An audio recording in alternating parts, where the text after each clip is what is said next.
How did you grow the business sustainably, Charles? Because sometimes in business you want to grow quickly, but then you can grow too quickly, you take on too much cost. Each time you acquire one of those waste compactor wagons, that must be a huge investment. So what do the numbers look like in terms of how how you went from your first customer to the number of customers today? So the way that we started, and yes, you're right, you don't want to overextend, but we had a pretty stratospheric increase. So I started off with my Ford, and then once we then had my first employee, I then hired a truck in from a local hire firm, which was in the next village. And then when we got to a certain size, I then went out and bought a second truck. And then I had 2 trucks of my own, and then I would then hire in 2 trucks for the weekends. I had 4 trucks, one going north, south, east, west, and that's how we did it. And then the revenue was still coming in, so it was more cost effective for me to start buying more trucks. So I had we standardized on Isuzu grafters. They are little 3.5 ton trucks. You don't have to have a special license for that. They have 1 ton payload capability.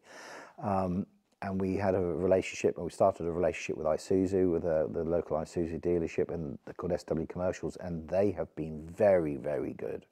But then also, with your finance hat on, you want to make sure that you're getting the best finance rate. So we set up a relationship. We went to a number of different companies, but found one in Cornwall called Ignition, and they were very good. And they went to the market, and they were able to show my books to the various different funders out there. And we have a very good business relationship now with Lloyd's Asset Finance.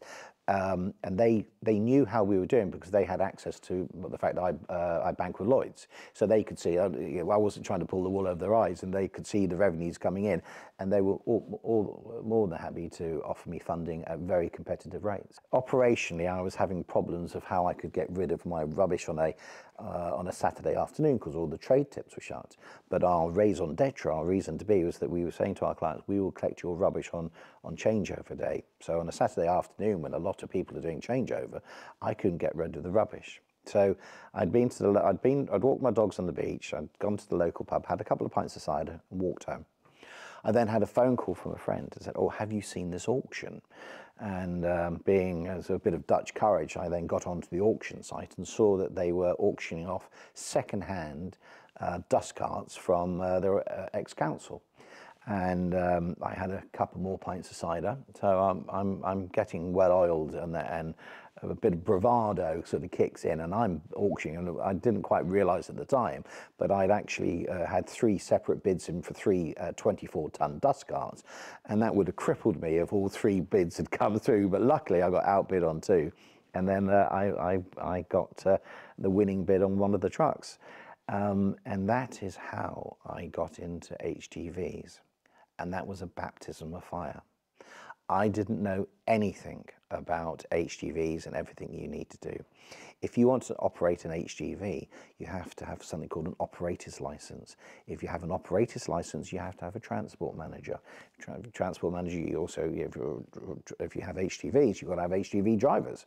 Well, and that's how it started. So I didn't have an operator's license, so had to first of all I couldn't use the truck, because I didn't, we could park it there. In fact, we had it serviced, but we had to apply for an operator's license, and that doesn't do that overnight, because you've got to put advert in the paper, you've got to make sure you've got the right grounds for it, and that takes time. That took us 6 months. So 6 months of having this cost here, which I couldn't use.